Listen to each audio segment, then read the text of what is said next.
হারুল বলল না কাহারুল বলল, তৃণমূলে ইট ডাজন্ট ম্যাটার।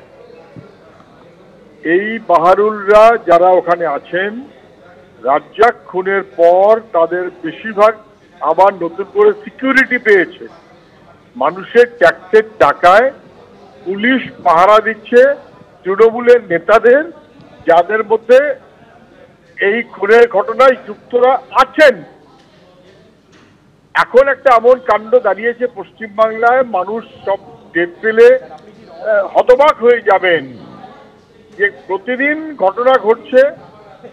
মারছে যে সে তৃণমূল, মরছে যে সে তৃণমূল, বোমা বাঁধছে যে সে তৃণমূল, উন্নয়ন রাস্তায় দাঁড়িয়ে আছে বলে মিছিল করছে যে সেও তৃণমূল। এখানে খুন হয়েছে তৃণমূল, খুন করেছে তৃণমূল, এবং তার প্রতিবাদ করবে যে সেটাও তৃণমূল, এবং তারপরে চাকরি দেবার ব্যবস্থা করবে তৃণমূলকে কে, সেটাও তৃণমূল, এবং তারপরে সেই তৃণমূলের নেতাদেরকে মরুক আর মারুক, যেদিকেই থাকুক না কেন তাদের সিকিউরিটি দেবে, সেটাও কার্যত সরকারের ব্যবস্থাপনা। আর প্রতিবাদ করার অধিকারও অন্য কারুর থাকবে না। আক্রান্ত হবে, আক্রমণ করবে, পুলিশে গ্রেপ্তার হবে, তারপরেও প্রতিবাদটা অন্য কেউ করবে না, প্রতিবাদটা তারাই করবে। এবং সেই প্রতিবাদের মিছিলে যেহেতু মানুষ জুটবে না, সেখানেও কিন্তু আবার টাকার টোপ। যদি ভালো করে মিছিলে লোক নিয়ে আসতে পারো, ভরপেট খাওয়া এবং তারপর টাকা এবং প্রাইজ, আর যদি না আনতে পারো তাহলে তোমার হাল খারাপ। এটা কিন্তু একেবারে আনলিমিটেড দাপট, তৃণমূলী দাপট আনলিমিটেড। খুনের প্রতিবাদে ধরা পড়ল তৃণমূল, প্রতিবাদও করবে তৃণমূল।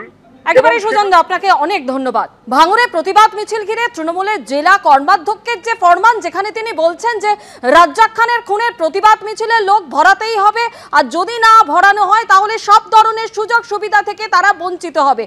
এই মুহূর্তে আমাদের সঙ্গে রয়েছেন বিজেপি সাংসদ সুকান্ত মজুমদার, তিনি আমাদের সঙ্গে এই মুহূর্তে রয়েছেন। সুকান্ত বাবু, এই যে ফরমান তৃণমূলের জেলা কর্মাধ্যক্ষ, তিনি যেখানে বলছেন যে রাজ্জাক খানের খুনের প্রতিবাদ মিছিল যেখানে লোক ভরাতেই হবে, এবং যে বুথ থেকে যত লোক আসবে তারা পুরস্কার পাবে, আর যেখান থেকে আসবে না তারা সমস্ত সুযোগ সুবিধা থেকে বঞ্চিত হবে।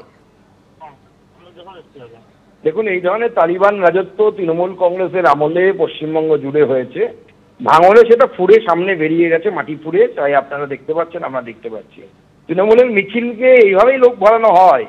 তৃণমূলের মিছিলে এইভাবেই লোক আসে যে আমাদের বিভিন্ন সামাজিক প্রকল্প, যে প্রকল্পগুলো কোনোটি কেন্দ্র সরকারের, কোনোটি রাজ্য সরকারের, সেই সামাজিক প্রকল্পের যারা লাভার্থী আমরা বলি, অর্থাৎ যারা সুযোগটা পেয়েছেন সামাজিক প্রকল্পের, সেই সুযোগের পরিপ্রেক্ষিতে তাদেরকে বলা হয় যে এই সুযোগ যদি আপনি কন্টিনিউ করতে চান তাহলে পরে আপনাকে মিছিলে আসতে হবে তৃণমূল কংগ্রেসের।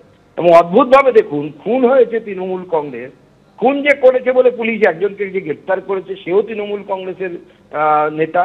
তো এই তৃণমূল কংগ্রেস খুন করছে, মারামারি করছে, আর আবার মিছিলও নাকি তৃণমূল কংগ্রেস করবে। এই মিছিলের মানে বা দাবিটা কি, সেটা তো আমরা কেউ বুঝতে পারছি না, এবং এই দাবিতে কি থাকবে।